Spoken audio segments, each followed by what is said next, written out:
Welcome to the Shema Podcast, the podcast for the perplexed, where Torah insights, intertwined through personal stories, as well as interviews with leading Torah scholars, demonstrate the empowering qualities of Torah and mitzvot. Now to the show.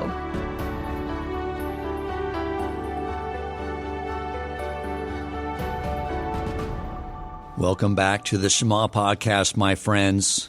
I want to share with you an experience that I had many years ago.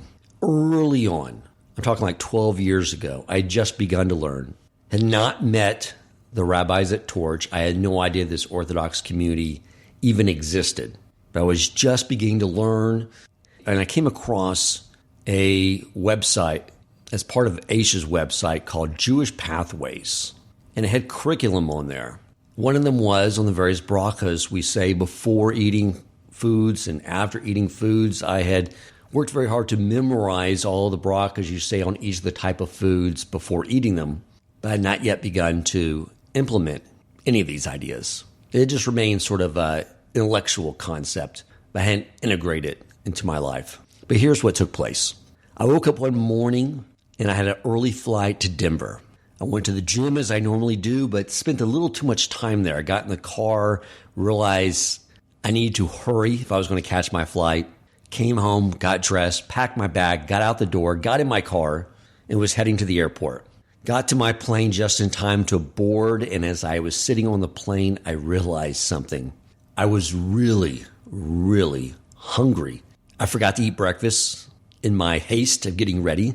Now, I realized the day before I got busy during the day, so I ended up having a late lunch around 3:30.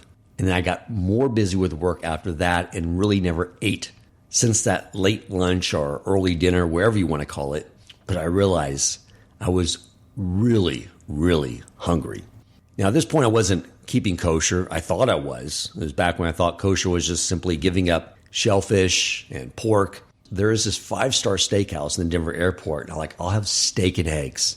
I don't have a lunch appointment, so I'll have a nice, hearty breakfast, and then I'll be able to do my business meetings and take care of everything and enjoy myself that evening in Denver. Now, the thing about traveling on business is that you have this corporate Amex card. So you sort of eat like a king all the time. Stay in nice hotels, a lot of great conveniences when you're on the road like this. And I got to the Denver airport and realized first, well, I need to check and see if I have any cash, because normally what happens in my household is I go to the ATM machine to get cash, and then my wife goes to my wallet as her ATM. So often when I get somewhere on business, I realize I need some cash in my wallet for tipping and things of that nature. So I always check it when I get to the airport. I open up my wallet, and sure enough, there's no cash there, but I realized something as well as I was looking at my wallet. I had left my corporate Amex card sitting on my desk from the night before when I was booking some future travel. And then I realized, too, I had to shred my personal credit card because it had been compromised. And I was waiting for a new one that was actually supposed to arrive that day, but back at my home, not where I am in an airport in Denver. And so all I had in my wallet was my checking account card to my bank account. And at that point in time, I would always keep like an extra $1,000, $1,500 over my bills, just as sort of like if I ran to a jam with something. But then all my savings was over at my brokerage account. And then I had this sickening realization that when you put your car rental on your debit card, they put a tremendous hold on it. And the same goes with the hotel. And so I think I had like $1,200 or $1,300 because it was near the end of the month. All my bills had been paid. It was just free cash, but I knew like that might get maxed out by the time I get my car and my hotel. So I skipped the breakfast, went down to the car rental place, and sure enough, they locked up the vast majority of it. And then I got a little frantic, and I decided, you know what, I'm going to go see if I can check in at my hotel, since I got some time, if I can get an early check-in, and call my brokerage account and get this all taken care of. I got to the hotel, sure enough, they allowed me to check in early. I gave them my debit card, praying that would actually go through, and it did. But when I got to my hotel room and logged on to my bank account, this is pre-apps, by the way. I logged on to my bank account. My checking account is in the negatives because of the 2 holds that are being placed on it. So I call the brokerage firm and I say, hey, I need money wired to my checking account. They said, no problem. We took care of everything. And I said, when can I expect this? And they said, we will have it to you by 8 a.m. tomorrow morning. I was like, 8 a.m.? He's like, yeah, well, it's sort of past the cutoff now. But we'll have it to you. It'll be first thing in the morning. And now I'm thinking like, I cannot believe this. I am virtually broke until 8 a.m. tomorrow morning. I don't have a dime to my name, literally. I was like, okay, that's fine. I didn't have any lunch appointments or dinner appointments, thank God. Those didn't happen till the next night. So I was like, okay, I'll go without eating. It wasn't like a fast day. I don't even think I had started fasting then, but at least for the fast day, you're prepping for it. You're eating the night before, you're getting yourself ready for it. Granted, I could drink water. There was no prep. I hadn't eaten since 3:30 the day before. I had a vigorous workout. I was hungry, like really hungry. But I shake it off and I go on my appointments. I get to the appointment at the end of the day. The gentleman says, by the way, where are you staying? And I told him, he's like, oh, let me tell you something, Dan. There's some terrific restaurants nearby. They're like Italian. And he starts telling me about this Italian restaurant and the sauces and all the foods. And my mouth is just like watering nonstop. It was like torture. He's like, oh, if you like steak or if you like seafood, let me tell you about these places. Let me tell you about the dishes. And he was describing everything in detail. And I thought he knew it was like torture for me to listen to him describe all this food. So I got out of his office, wrapped up that meeting, and decided just to go back to my hotel room and get to work and get my mind off of it. But as that evening progressed, I could not get any work done. All I could think about was food. And I decided just to go to sleep. I think it was around like close to 9. I was like, just go to bed, wake up, and you'll have the money in your account, and you'll go get a nice breakfast.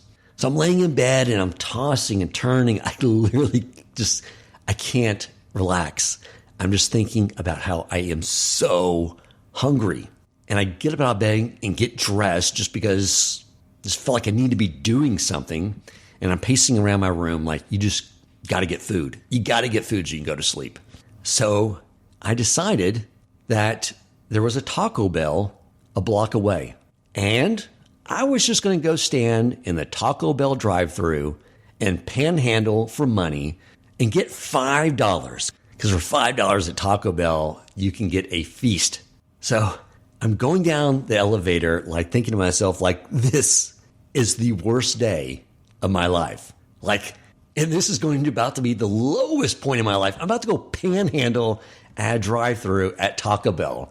And I get off the elevator and I realize, for one, I put back on my suit. So now I'm wearing a nice, brand new, custom-made suit.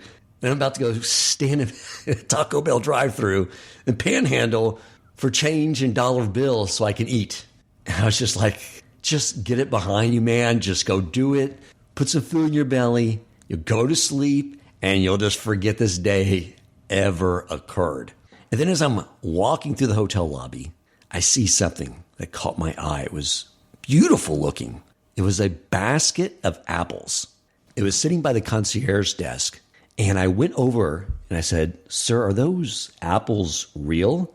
Or are they just fake for decoration? I thought maybe my eyes were fooling me. They looked so beautiful. And he said, they're real. Help yourself, please. So much to his surprise, I grabbed the entire basket of apples and I ran off to sit in the hotel lobby. And I set them on the table in front of me and just stared at them. Like I feel like I just robbed a bank, but I was so ecstatic with my bounty. And I picked up one of those apples and I was about to eat it. And I was so appreciative to Hashem for providing me this basket of apples that for the first time in my life, before biting into a piece of food, I said, Baruch atah Hashem. And I said the bracha over an apple. And as I took a bite and began to eat, I got a feeling of just absolute shame because I realized that all the times I've ever eaten and all the times I've been on business trips where I put my source of sustenance in a corporate Amex card versus in my creator, that feeling, that recognition that I'd never appreciated or even thought about it just made me feel sick to my stomach. I felt like so embarrassed and so ashamed.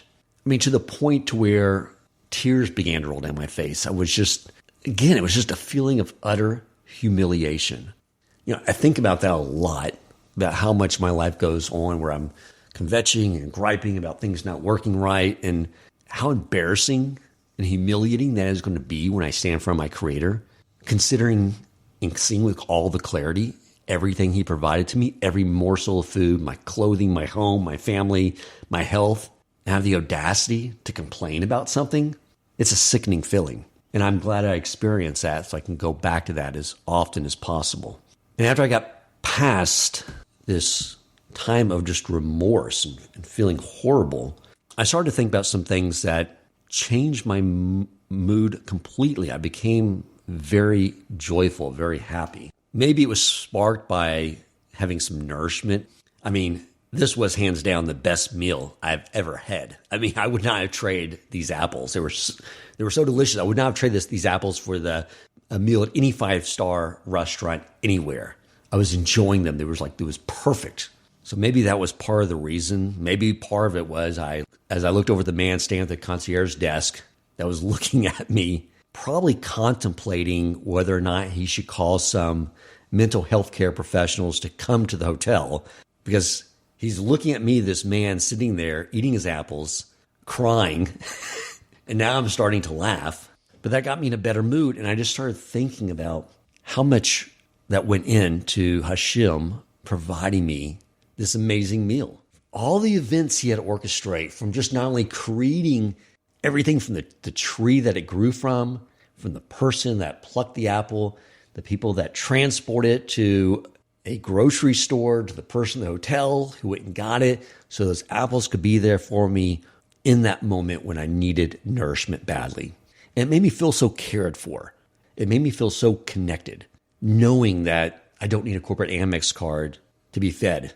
I just need my Creator. There's that line we say 4 times a day in Ashrei, and it has the footnotes in the Art Scroll edition that says, if you're not concentrating while you say this verse, do not pass go, do not collect your $200, go back and say it again. And those words are, you open your hand and satisfy the desire of every living thing.